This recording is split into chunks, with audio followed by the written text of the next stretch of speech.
1 week on from the blasts that wreaked destruction across swathes of Beirut, the country still reeling. And in the late hours of Monday, in response to Lebanese taking to the streets, Prime Minister Hassan Diab announced the resignation of his government. However, it will remain as a caretaker administration until a new cabinet is formed. Protests have been raging since the explosion, which claimed at least 163 lives in a country already facing a crushing economic crisis. Now, earlier I asked France 24's Nadia Massih, is this government announcement able to actually come up with any palpable results today?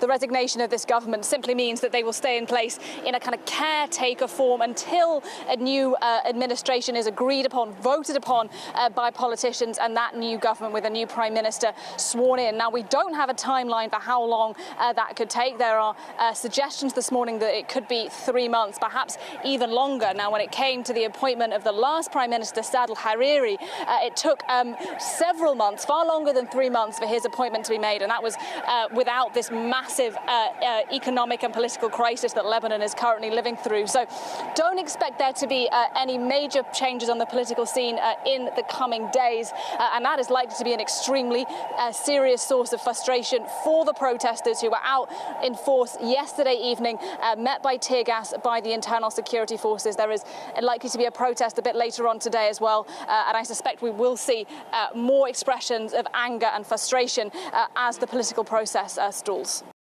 Nadia Massih there with that update. Moving